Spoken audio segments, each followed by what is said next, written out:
heated Senate race play out there, where Republican Adam Laxalt's up about 15,000 votes, but it's not a declared win just yet because Clark County, meaning Las Vegas, still has over 50,000 more votes to count. Laxalt's margins could slim down here whenever Clark County decides it's time to count their votes.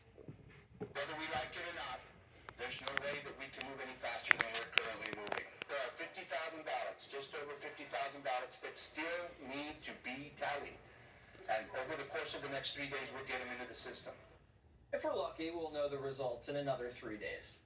Nevada can't even figure out how to work their cameras at some of these polling locations.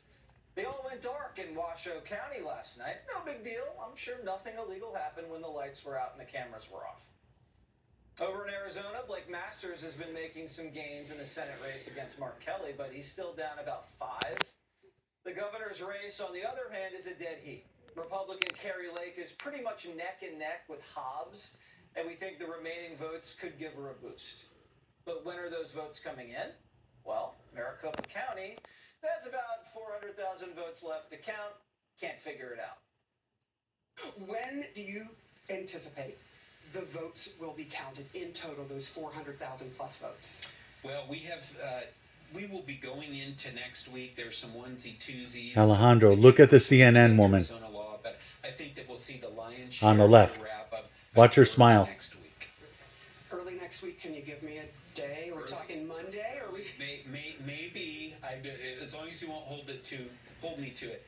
Yeah, we don't want to hold you to it, onesies, twosies. Maybe we'll get results by Sunday. Florida, with 3 times the population, got the results out election night.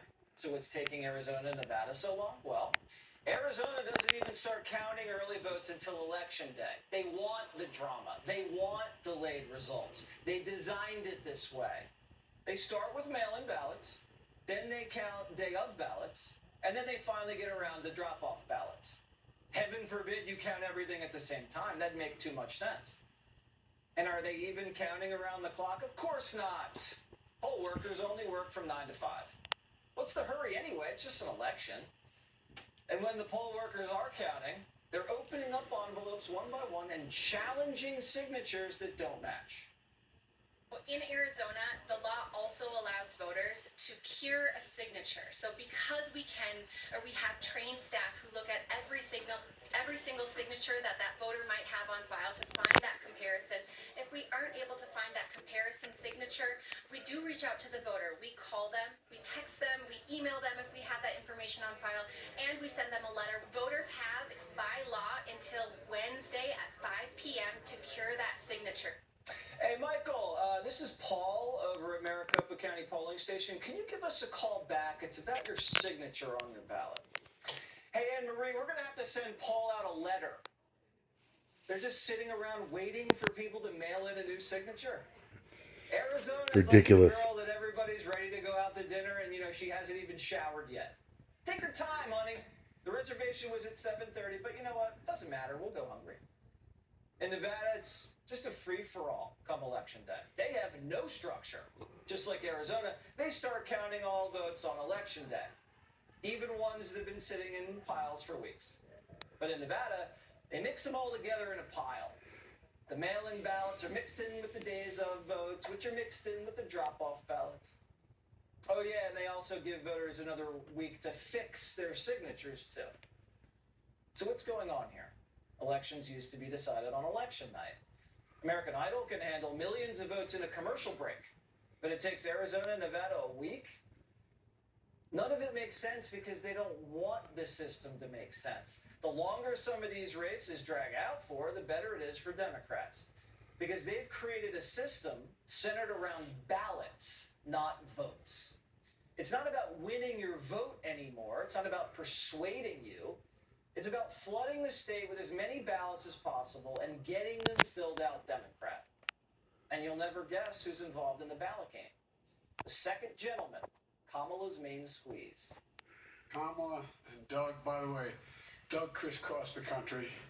I think he spent more time making sure that the folks who actually count the votes in these states do it honestly. And thank you, pal. Kamala Harris's fucking husband is in charge. Security. entertainment lawyer is crisscrossing the country under the radar, making sure the right people count the votes? Joe Biden's pal? It's easier to have a ballot strategy than it is to have an inflation strategy, I guess. And it works. Want to know why someone like John Fetterman was able to win? This is a guy in Pennsylvania. Over 1 million people in Pennsylvania voted early.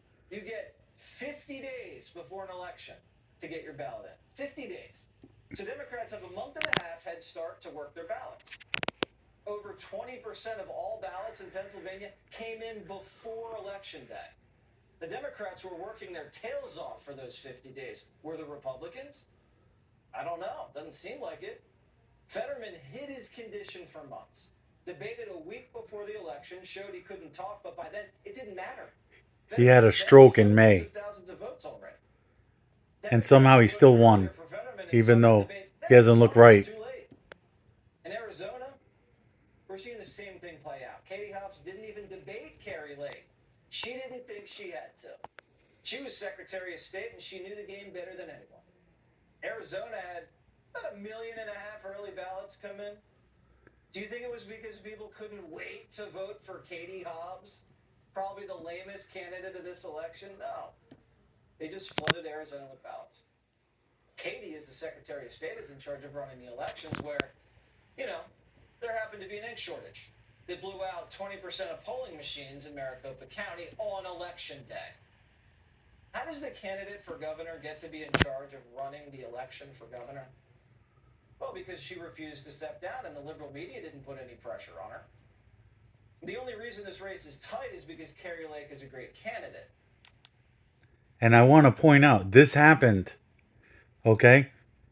So a lot of Republicans supposedly show up day of the election to cast ballots. And in Maricopa County is where Phoenix is, 20% of the machines didn't have ink to register the votes. This actually was reported on Election Day. And somehow, more fishy shit where they have the 20%, 1 out of every 5 voting machines wasn't able to take the vote for hours. So, more fishy shit. But we didn't see that play out in some of these other races where, we'll be honest, Republicans didn't put out the best candidates. And Florida got its red wave because DeSantis had a great record and a great campaign. And we found out he won that night because they count early and around the clock and knocked out the shenanigans. How do they pump these ballots out there? Well, people have to request them. Or they don't. Our producer at Primetime says he got 6 ballots sent to his old address. And he didn't request a thing. He doesn't even live in the same state anymore. And our other producer has a grandmother who would be 116 years old. She's been dead for a while, but she's been getting ballots for the last few election cycles. You can also request ballots online. Can you request ballots for friends and neighbors online? Who's checking? So what do Republicans do? They can't rely on Election Day voting anymore. You got to do something earlier. They have to get in on the early voting game. I mean the early ballot game. Because that's The early ballot game. It's turned to Kellyanne Conway.